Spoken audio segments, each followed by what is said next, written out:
Greetings, ladies and gentlemen, it is I am the one and only Pac-Man here once again, and I am back for the likes of the Mexi Toys videos. Ladies and gentlemen, welcome back for some more of Let's Play of Winnie the Pooh's Rumbly Tumbly Adventure for the Game Boy Advance. So, last time, we've essentially did manage to finish up with the forms of, in my honest opinion, one of the longest stages in this particular version of the game. That's what appears to be Ticker's birthday. So, overall, we actually did that particular stage okay enough, despite the fact that we had to do the ridiculous amount of backtracking from time to time, but beggars can't be choosers, I guess. So today, for this video, is about the fact that we're going to be continuing things on and move on to the next birthday scrapbook, and this time what appears to be Eeyore's scrapbook. So because of that though, yeah, as it turns out, it's about the fact that we've only got about 2 more stages to go until we've basically done everything for the Game Boy Advance version of Winnie the Pooh's Rumbly Tumbly Adventure. And something tells me right there,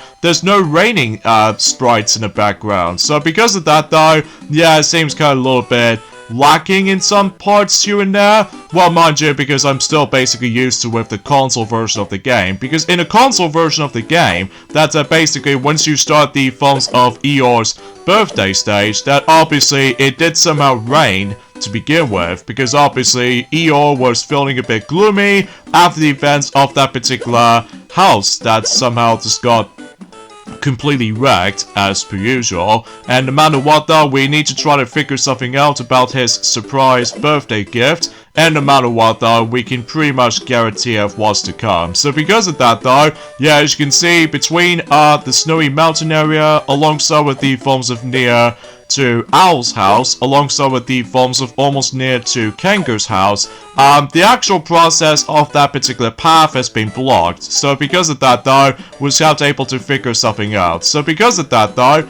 yeah, not much else I can really say about this, I guess, apart from the fact that, like I said before, that basically we've almost finishing up everything for this particular version of the game. So it's just a matter of the point where the fact that we do need to able to realize about the fact that when it comes to collecting honey pots will be still essential, especially noticeable because at this point in time we do need to collect a whole bunch of them. So anyway, a few things I want to say about this, I guess, and that's what appears to be about the fact that, well, today's date, of course, there is the 14th of April today, in some cases in 2024 today. So generally speaking, though, it's about the fact that there are quite a lot of things I would like to mention about, and that's what appears to be about the fact that, well, recently, during the forms of about 2 days ago, we actually got ourselves the forms of not 1, not 2, but 3 Super Nintendo games has officially been released for the sake of the forms of the Nintendo Switch Online subscription service. And conveniently enough though, the majority of them are Japanese exclusive, whilst one of them is actually international. So because of that though, the first game they did somehow listed for the most recent updates for the sake of the forms of the Nintendo Switch Online subscription services. One of them is actually called Amazing Hibireki,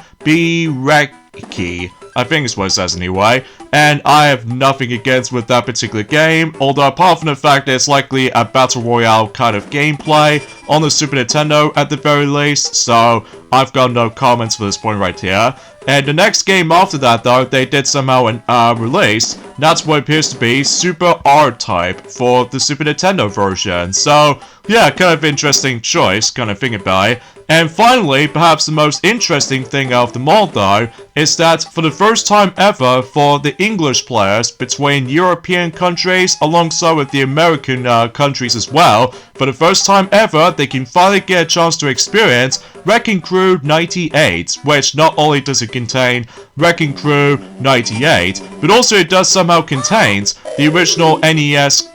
game of Wrecking Crew all in one particular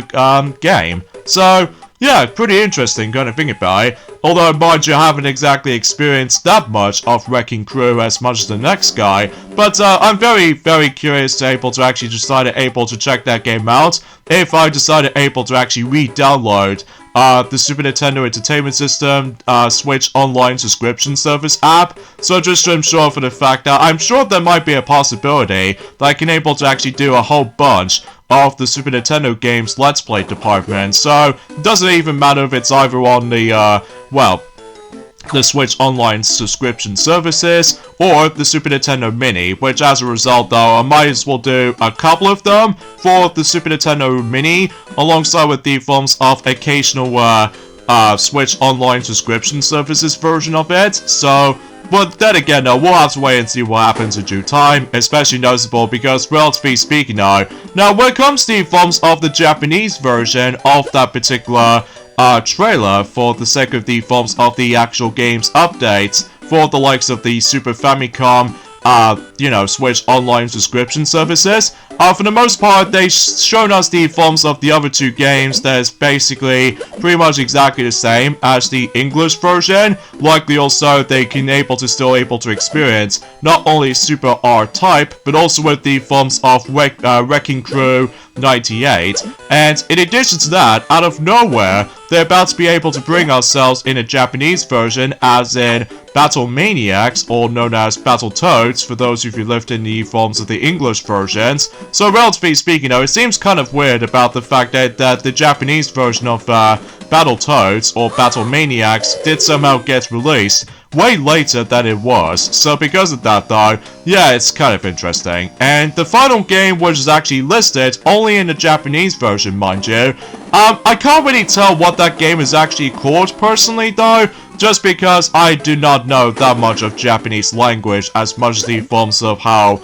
Twilight Sparkle did, likely also because for what I've heard, that she can able to almost technically speak in Japanese almost, for certain capacity. Well, mind you, it has been quite some time since we actually mentioned something related to the forms of the Nintendo Switch Online subscription services since by the end of March, because obviously we've already did manage to taking care of the majority of the Game Boy Advance games, in addition to the Nintendo 64 stuff here and there as well. So my guess about the fact that until next month, which appears to be on May, maybe is a possibility that we might able to actually come across into somewhat of a surprise once we get to in May. Likely also could be either be a Game Boy Advance title or the Nintendo 64 title onto the actual expansion pack subscription services. Well, then again, time will tell though, especially noticeable because by this point in time, that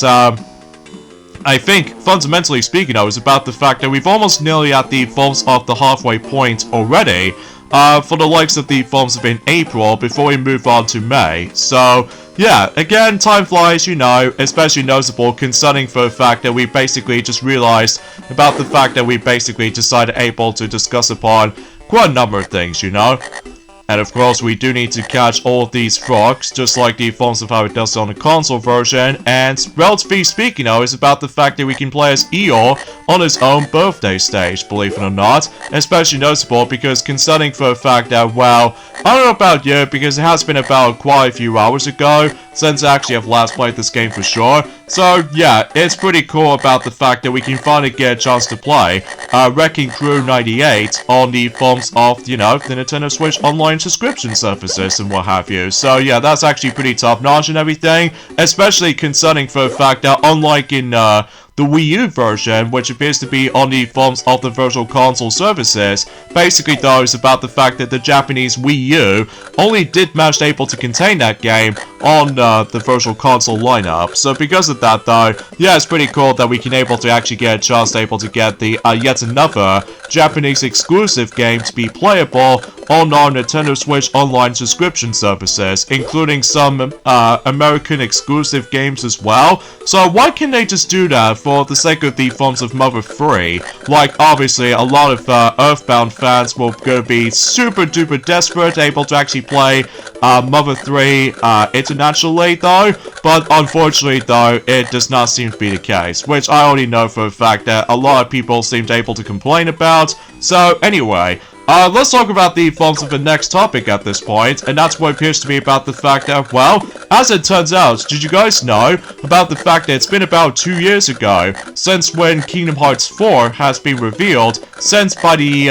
well, during the forms of in a 20th anniversary event for the Kingdom Hearts celebration. So because of that though, man, it's been 2 years ago since when Kingdom Hearts 4 has been first announced as well as been revealed as well. Mind you, we haven't exactly heard anything about that game for quite some time, especially notable because by that time in one form or another, I'm pretty sure about the fact that they're going to be still working on Kingdom Hearts Missing Link first, so I'm pretty sure that we'll able to actually hear more about Kingdom Hearts 4 until possibly by that time until next year, because we already know for a fact that unfortunately, you know, E3 is basically dead now, so because of that though, it's pretty sad, as you probably already expect. So, but anyway, so and also we still have no idea what specific worlds they're able to actually contain for Kingdom Hearts 4, aside from the forms of, well, that particular town that, well, it's a bit tricky to explain because it's been a very, very, very long time since we've last heard about anything for Kingdom Hearts 4. Like, it's like the exact same situation as the forms of how it does it for Metroid Prime 4, that, basically, we haven't exactly heard anything from Metroid Prime 4 for a very long time, because obviously, no matter what, though, after that particular development restarting points, and no matter what though, it's been crazy to able to believe about the fact that we haven't exactly heard from anything for certain games so far. So, anyways though, so there's also another thing I want to point out as well, and that's what appears to be about the fact that specifically in the Nickelodeon TV channel, specifically in the American version most likely, and that's as a result that it looks like that Sonic the Hedgehog 2 is going to be able to be shown on the forms of in Nickelodeon channel, which is going to start until specifically around the exact same day as what Knuckles the Series is going to be releasing at some point on Paramount Plus. So because of that though, just I'm sure they're able to actually catch up with the actual storytelling and stuff like that, which I know is a bit tricky to explain because like I said before, it's been about quite a few hours since I actually have last gone back into this, especially noticeable because obviously no matter what though, like I said before, that we've almost finishing up with this, so. Oh, and also something worth noting for is that recently, Cap King 74, that's actually kind of thinking about it, we'll probably let Maxi will mention more about with the forms of Cap King 74 until the later time, just because no matter what though is about the fact that for the most part, I'm going to be able to discuss upon another topic at this point, and that's what appears to be about the fact that, well, as it turns out, no matter what though, I've seen the actual specific episode of My Little Pony Tale, that I'm pretty sure that Tiana, she's obviously did manage to able to mention about that, but obviously, unfortunately though, she hasn't given ourselves the actual full description for it. So as it turns out, there was actually that recent episode from My Little Pony Tale that it did recently came up. And one of those episodes is actually a special episode, believe it or not, because normally it usually contains like a 5-minute episode in between. Well, as it turns out, for the sake of the forms of, not only for the sake of the forms of Series 2, but it's also with the 10th episode so far. So generally speaking though, it's actually gone to a point that it was actually on the usual 22-minute runtime. And as it turns out, that particular episode is called The Blocky Walkie. So, no matter what though, is about the fact that one thing I have to admit to though right away, I fully appreciate about the forms of the time length of this, and it's also worth noting for is that yes indeed, the sea ponies have technically been brought back for the sake of the forms of one of those specific scenes of that particular episode, which obviously I'm pretty sure so far that she's the only one that somehow managed able to come across into a sea pony so far. So yeah, it seems kind of interesting to say the least. So either way, so as you can see, we now ended up in Rabbit's Garden, so to be more specifically trying to able to avoid not only bee heffalumps, but hopefully we can able to try to distract them if they go into separate directions or what have you, and yeah, that's as far as we can able to actually point things out. So now I suppose, I don't know about you, because potentially speaking though, is about the fact that I was originally trying to able to give Generation 5 a bit of a second chance again, but I'm still having some bit of a low expectation so far, especially noticeable after the events of how the fact that, well, I can't even believe by saying this is about the fact that once we get to next month, to what appears to be by the forms of in May, that the actual Make You Mark series debut is going to be 2 years old. So because of that though, again, we'll discuss more about that if we managed to decide to get on to May as far as at this point in time. So, and I don't know about you for this point, is that I do apologize for that background noise you hear for about a few seconds ago, but that's just mainly because I've somehow received a notification of Sonic Dash, and as a result, it's most likely checking upon the free spin wheel has now been available, which as a result, there has to be wait for a certain amount of time. So yeah, you probably get the idea of what I was expecting, because I'm pretty concerned about the fact that I'm also able to take a break on playing through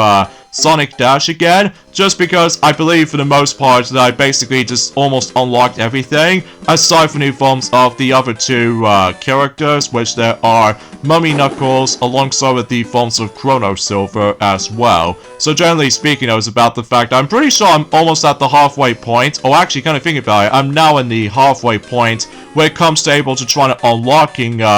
Chrono Silver after all, just because I think so far I've somehow managed to receive about 63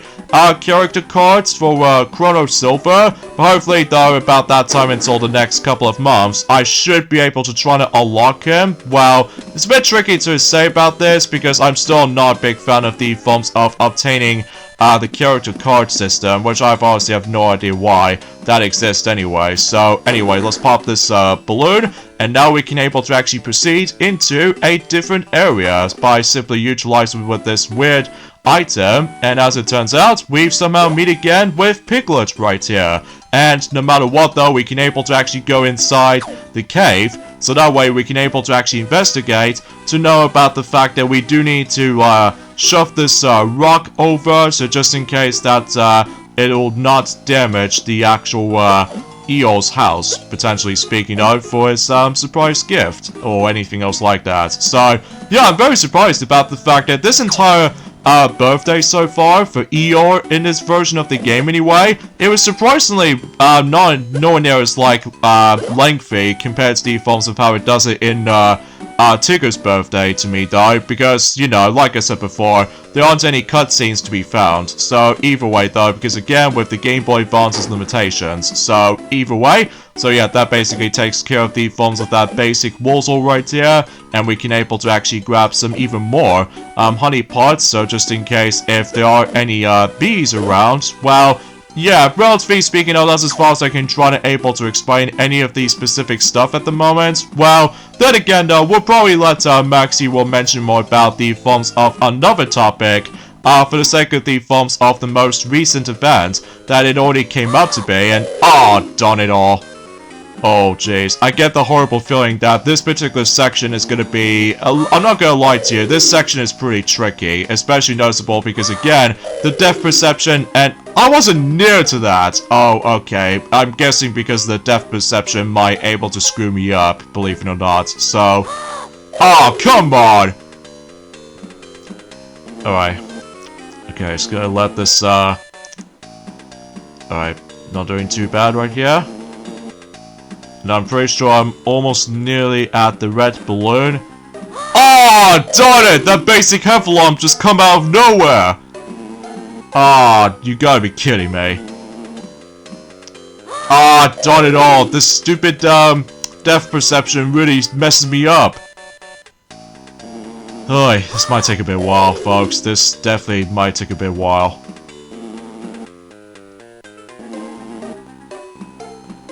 Oh yeah, there's also another thing I want to point out as well, that I was potentially though trying to able to say this right from the start though, that as far as what I did somehow realize, that I've recently managed able to finally unlock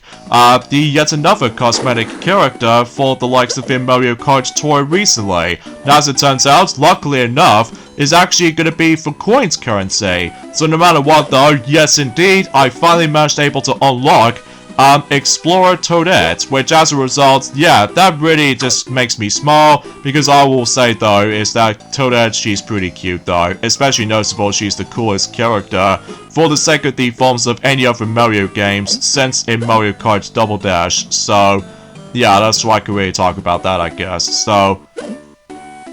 of course, before we talk to Piglet, we need to grind some more honey pots. And I think, fundamentally speaking though, I'm pretty sure we've actually collected every single honey pot for the sacred thief forms of Eeyore's birthday, as a matter of fact. So, yeah, that should be good to go for this point. And now we can able to talk to Piglet, because apparently we can't fit through that particular hole. So now we need to take control of him again. So...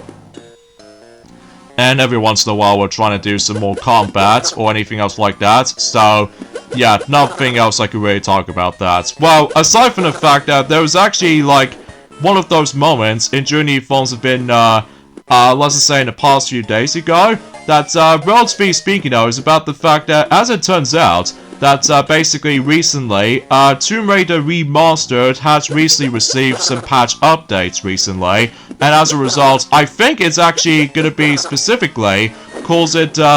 update to patch notes, like specifically with all games in particular, like Epic Games Store title build now launches and in full screen mode on the initial launch rather than Windows mode. And there's also to the point where Laura's character now disappears when the camera gets too close instead of clipping through her head. And they also fix an issue where Steam achievements would sometimes have the wrong description, and they also fixed some parts, specifically action indicator will not display if Laura is unable to interact with an object. And they also fix an issue where the achievement called Ready to Red now unlocks when completing the proper conditions. And there's also an achievement called Exaggerated Threat now only unlocks when completing a proper conditions, and in addition to the forms of gifts of Wonderland was also going to be the case as well. And as far as I'm aware, there's actually a new photo mode poses there's actually now going to be a thing, and there's also with the forms of the default photo mode pose where Laura is not holding a weapon is now considerant between SD and HD modes. So, and they also improved the actual translation or translation in various languages, and they also address with the forms of dynamic lighting now corresponds more accurately to the original games. And they also address the forms of a special outfit for Nightmare in Vegas has been added. So, and there's also to the point where there's also bloody T-Rex Laura outfit is now available on photo mode. And also they somehow address the forms of Laura's hair no longer extends, contracts in HD mode. And also they've addressed graphical issues on many doors where the textures would flash rapidly, so that might be a little bit distraction. And finally, in terms of the forms of all of the games, as far as I'm aware, they've improved the rain, fire, and smoke effects. So yeah, that's always pretty swell. I would have liked able to actually mention about the other lists later on, but I suppose that then again we'll probably let Maxi will mention more about those during at some point once he's going back onto Sonic 06 basically. So specifically for the sake of the forms of the final piece of DLC for Sonic 06 before we move on to a next batch of Sonic Redo Let's Plays just before, you know, Sonic Cross Shadow Generations is going to be coming soon. So either way,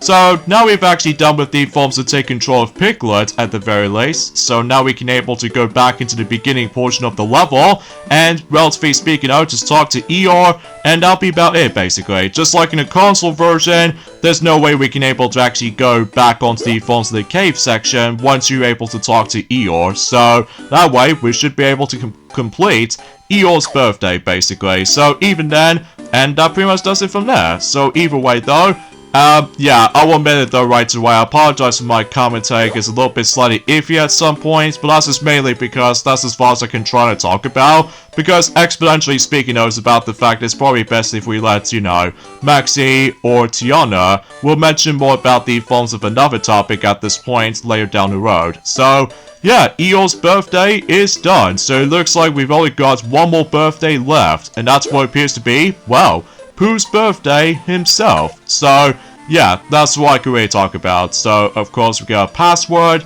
So, with that being said, folks, is that we got endings off this point right here. So, join me next time for more of Let's Play of Winnie the Pooh's Rumbly Tumbly Adventure for the Game Boy Advance version. Is that this is going to be the finale, because obviously we're now moving on to Pooh's birthday scrapbook, the final birthday in the game. So, I'll see you guys on next Saturday.